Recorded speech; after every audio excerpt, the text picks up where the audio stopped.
റെഡ്മിയുടെ Redmi 13X 4G എന്ന പുതിയൊരു smart phone ഇപ്പോൾ ലോഞ്ച് ചെയ്തിട്ടുണ്ട്. ഈ ഒരു വീഡിയോയിൽ നമ്മൾ നോക്കാൻ പോകുന്നത് റെഡ്മി 13X എന്നുള്ള സ്മാർട്ട് ഫോണിനെ പറ്റിയിട്ടാണ്.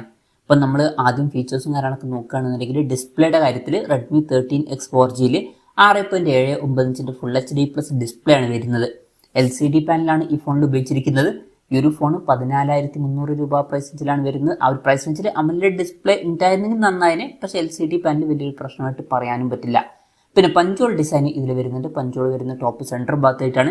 90 Hz റീഫ്രഷ് റേറ്റ് ആണ് ഇതിൽ സപ്പോർട്ട് ചെയ്യുന്നത്. ഈ ഒരു പ്രൈസ് റേഞ്ചിൽ 120 Hz റീഫ്രഷ് റേറ്റ് ഉണ്ടായിരുന്നെങ്കിൽ കുറച്ചും കൂടി നന്നായേനെ. അപ്പോൾ ഡിസ്പ്ലേ ഫീച്ചേഴ്സ് മൊത്തത്തിൽ നോക്കുമ്പോൾ അത്ര മികച്ചത് എന്നൊന്നും പറയാൻ പറ്റില്ല. ഇനിയിപ്പം AMOLED ഡിസ്പ്ലേ അല്ലെങ്കിലും അറ്റ്ലീസ്റ്റ് 120 Hz റീഫ്രഷ് റേറ്റ് എങ്കിലും കൊടുക്കായിരുന്നു. പിന്നെ സൈഡ് മൗണ്ടഡ് ഫിംഗർ പ്രിന്റ് സെൻസറാണ് ഇതിൽ വരുന്നത്. IP53 റേറ്റിംഗ് ഒക്കെ ഇതിൽ സപ്പോർട്ട് ചെയ്യുന്നുണ്ട്. പ്രോസസ്സറിൻ്റെ കാര്യത്തിലോട്ട് വരികയാണെന്നുണ്ടെങ്കിൽ MediaTekന്റെ Helio G91 Ultra എന്നുള്ള പ്രോസസ്സറാണ് ഇതിൽ വരുന്നത്.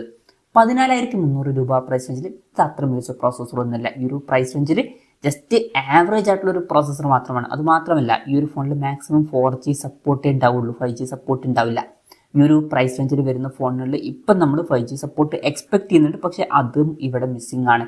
പിന്നെ ഫോണിൻ്റെ ബേസ് വേരിയൻറ്റിൽ 6GB റാമും 128GB ഇൻറ്റേർണലാണ് വരുന്നത്. 8GB റാമും 128GB ഇൻറ്റേർണലുമായിട്ട് വരുന്ന വെർഷനും വരുന്നുണ്ട്. 3.5mm ഓഡിയോ ജാക്ക് ഈ ഫോണിൽ കൊടുത്തിട്ടുണ്ട്. പിന്നെ Android 14 ബേസായിട്ടുള്ള HyperOS സോഫ്റ്റ്വെയർ ആണ് വരുന്നത്. ഈ ഒരു ടൈമിൽ ലോഞ്ച് ചെയ്യുന്ന ഒരു ഫോണിൽ Android 15 ബേസായിട്ടുള്ള സോഫ്റ്റ്വെയർ ഉണ്ടായിരുന്നെങ്കിൽ കുറച്ചും കൂടി നന്നായേനെ. ക്യാമറയുടെ കാര്യം പറയുകയാണെന്നുണ്ടെങ്കിൽ ഫോണിൻ്റെ പിന്നിൽ ഡ്യുവൽ ക്യാമറ സെറ്റപ്പാണ് കൊടുത്തിരിക്കുന്നത്.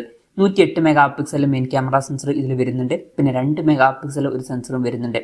അപ്പം ഇതിൽ അൾട്രാ വൈഡ് ആംഗിൾ ലെൻസ് ഒക്കെ മിസ്സിംഗ് ആണ്. പിന്നെ ഫ്രണ്ടിൽ 13 MP സെൽഫി ക്യാമറയും വരുന്നുണ്ട്. ബാറ്ററിയുടെ കാര്യത്തിലോട്ട് വരികയാണെന്നുണ്ടെങ്കിൽ 5030 mAh ബാറ്ററിയാണ് വരുന്നത്. പിന്നെ 33 വാട്ടിൻ്റെ ഫാസ്റ്റ് ചാർജിങ് സപ്പോർട്ടാണ് ഇതിൽ വരുന്നത്. തിരക്കില്ലാത്തൊരു ചാർജിങ് സ്പീഡാണ്. Type-C ചാർജിങ് പോർട്ടും ഇതിൽ കൊടുത്തിട്ടുണ്ട്. അപ്പം ആവറേജ് ആയിട്ടുള്ള ഒരു ബാറ്ററി സെറ്റപ്പും ഇതിൽ വരുന്നുണ്ട് എന്ന് പറയാവുന്നതാണ്. അപ്പം ഇതൊക്കെയാണ് ഫീച്ചേഴ്സിനെ പറ്റി പറയാനുള്ള കാര്യങ്ങൾ. പിന്നെ ഈ ഒരു സ്മാർട്ട് ഫോൺ ഇപ്പം ഇന്ത്യൻ മാർക്കറ്റിൽ ലോഞ്ച് ചെയ്തിട്ടില്ല. ഇപ്പോൾ വിയറ്റ്നാമിലൊക്കെയാണ് ഈ സ്മാർട്ട് ഫോൺ ലോഞ്ച് ചെയ്തിരിക്കുന്നത്. അവിടെ ഈ ഫോൺ ലോഞ്ച് ചെയ്തിരിക്കുന്നത് ഏകദേശം 14,300 രൂപ പ്രൈസ് റേഞ്ചിലായിട്ടാണ്. പിന്നെ ഈ ഒരു ഫോൺ എന്ന് പറയുന്നത് പുതിയൊരു ഫോണൊന്നുമല്ല. മുമ്പ് ലോഞ്ച് ചെയ്തിട്ടുള്ള റെഡ്മി 13 4G എന്ന ഫോണിൻ്റെ ഒരു റീബ്രാൻഡഡ് വെർഷനാണ്. അപ്പം പഴയ ഫോൺ പുതിയ പേരിൽ ഇറക്കി എന്ന് മാത്രമേ ഉള്ളൂ. ഇന്ത്യൻ മാർക്കറ്റിൽ ഈ ഫോൺ ലോഞ്ച് ചെയ്യുമെന്ന് വെച്ചാൽ ചിലപ്പോൾ ലോഞ്ച് ചെയ്തേക്കാം, പക്ഷെ അതിനെ പറ്റിയിട്ടുള്ള കാര്യങ്ങളൊന്നും ഇപ്പം പറയാൻ കഴിഞ്ഞിട്ടില്ല. അതിനെ പറ്റിയിട്ടുള്ള എന്തെങ്കിലുമൊക്കെ ന്യൂസുകൾ വരികയാണെന്നുണ്ടെങ്കിൽ അതിനെ പറ്റിയിട്ടുള്ള വീഡിയോസൊക്കെ നമ്മൾ ചെയ്യുന്നതായിരിക്കും. അപ്പം അതുപോലുള്ള വീഡിയോസ് കാണാൻ താല്പര്യമുണ്ടെന്നുണ്ടെങ്കിൽ ഈ ചാനലും സബ്സ്ക്രൈബ് ചെയ്യാവുന്നതാണ്. പിന്നെ ഇന്ത്യയിൽ ലോഞ്ച് ചെയ്യുകയാണെന്നുണ്ടെങ്കിൽ വരെ ഇത്രയും കൂടുതൽ വരാൻ ചാൻസ് ഇല്ല. ഇന്ത്യയിൽ ലോഞ്ച് ചെയ്യുകയാണെന്നുണ്ടെങ്കിൽ ഈ ഒരു ഫോണൊക്കെ നമുക്ക് ഒരു 10,000-11,000 രൂപ പ്രൈസ് റേഞ്ചിലായിട്ട് എക്സ്പെക്ട് ചെയ്യാവുന്നതാണ്. അതിലും വില കൂടുതലൊന്നും വരാൻ ചാൻസ് ഇല്ല. മിക്കവാറും 10,000 രൂപയ്ക്ക് താഴെയായിരിക്കും വരിക. എന്തായാലും റെഡ്മിയുടെ റെഡ്മി 13X എന്ന പുതിയൊരു സ്മാർട്ട് ഫോൺ ഇപ്പോൾ ലോഞ്ച് ചെയ്തിട്ടുണ്ട്.